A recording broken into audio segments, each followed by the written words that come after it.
স্বাগত জানাচ্ছি আরো একটা নতুন অ্যানালাইসিস ভিডিওতে। তো এই যে অ্যানালাইসিসটা দেখতে পাচ্ছেন, এই অ্যানালাইসিসটা আসলে ফেড নিউজ চলাকালীন আমার প্রাইভেট গ্রুপে শেয়ার করেছিলাম। এখানে আমি যেটা বোঝানোর চেষ্টা করেছিলাম সেটা হচ্ছে যে প্রাইস এই পর্যন্ত ডাউন হবে ৩,২৭৪ পর্যন্ত, এরপরে আবারও আপ হবে। তো এটা হয়েছিল ৩,২৭৪ না, আরও নিচে নেমেছিল। পরবর্তীতে যেটা ধারণা করেছিলাম যে আপ হবে সেটাই হচ্ছে। এখন আমরা দেখতে পাচ্ছি যে বর্তমানে ৩,৩০০কে ক্রস করার চেষ্টা করছে।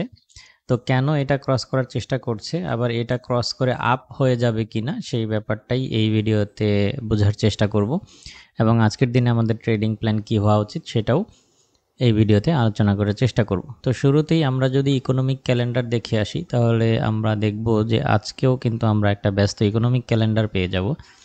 বিশেষ করে এই দিকটায় আমরা দেখতে পাচ্ছি প্রথমেই রয়েছে হচ্ছে জবলেসের ডেটাগুলো পেয়ে যাব। এছাড়াও কোর পিসি এর ডেটাগুলো, এই পার্সোনাল ইনকাম, পার্সোনাল স্পেন্ডিংয়ের ডেটাগুলো আজকে আমরা পেয়ে যাব, যা অত্যন্ত গুরুত্বপূর্ণ ভূমিকা রাখবে।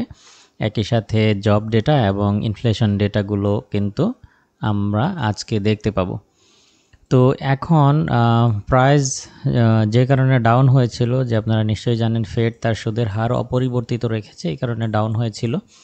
আবার প্রাইস নিচে সাস্টেন করতে পারছে না কেন, এটার মূল কারণ হচ্ছে যে ডোনাল্ড ট্রাম্প নতুন করে তার কিছু শুল্ক নীতি ঘোষণা করেছে। যেমন আমি সকালেই বেশ কিছু নিউজ আপনাদের সাথে শেয়ার করেছি, কানাডার সাথে বাণিজ্য যুদ্ধ বাঁধতে পারে, কিংবা কানাডা যে ফিলিস্তিনিকে রাষ্ট্র হিসেবে স্বীকৃতি দেওয়ার পরিকল্পনা করছে, এই জন্য তাদের সাথে শুল্কের যে আলোচনা সেটা কঠিন হতে পারে, কিংবা এটা নিয়ে আরও বাণিজ্য যুদ্ধ বাড়তে পারে, এই একটা ব্যাপার। আরও ভারতের উপরে শুল্ক আরোপ করা থেকে শুরু করে বেশ কিছু ইস্যু হচ্ছে বাণিজ্যিক সাইড থেকে এসেছে, যে কারণেই আসলে অর্থনৈতিক অনিশ্চয়তা তৈরি হয়েছে, এবং এইটার প্রভাব আমরা দেখতে পাচ্ছি, এবং গোল্ড সেই হিসেবে কিছুটা আপ হচ্ছে।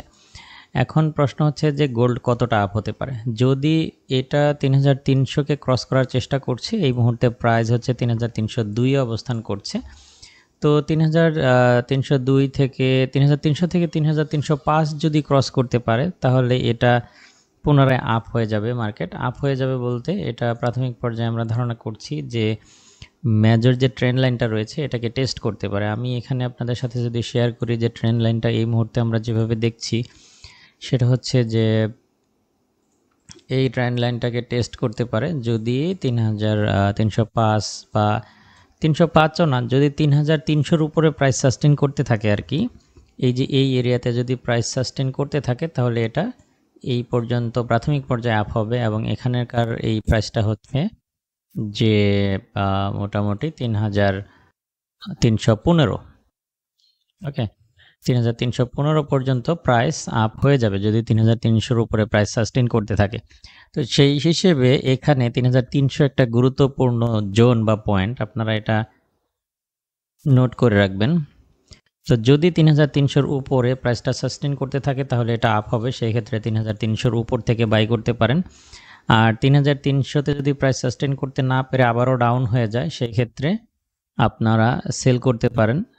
সেই ক্ষেত্রে সেল জোনটা হবে যদি ৩,২৯৩কে ক্রস করে, সেই ক্ষেত্রে এটার নিচ থেকে ৩,২৯৩ নিচ থেকে সেল করতে পারেন। আর এই হচ্ছে ব্যাপার। তো আজকের দিনে যদি আমরা এটা করি, তাহলে যেটা হবে যে যদি ৩,২৯৩ মানে ৩,৩০০-তে যদি প্রাইস সাস্টেন না করতে পারে, ডাউন হয়, তাহলে ৩,২৯৩ নিচ থেকে আমরা সেল করতে পারি। সেক্ষেত্রে ৩,৩০০-র উপরে স্টপ লস দিব, ভালো করে খেয়াল করুন। এবং ৩,৩০২ থেকে 5-এর উপরে যদি প্রাইস সাস্টেন করে, তাহলে আপ হবে। সেক্ষেত্রে স্টপ লসটা ৩,২৯৩ রেখে ৩,৩০২-5-এর উপর থেকে আমরা বাই পজিশনে থাকব। আর আজকের দিনের বেস্ট সেলিং জোন হতে পারে ৩,৩১৪-১৫-র আশেপাশে। এখান থেকে যদি পেয়ে যান, তাহলে সেলের চিন্তা ভাবনা করবেন। দেখবেন যে ট্রেন্ড লাইনকে রেসপেক্ট করে কিনা। যদি এই এরিয়াটাকে রেসপেক্ট করে, তাহলে এখান থেকেও সেল পেতে পারি। আর আজকের দিনের বেস্ট বাইং জোন হবে হচ্ছে ৩,২৮৩ থেকে ৩,২৬৮-র এই এরিয়াটা।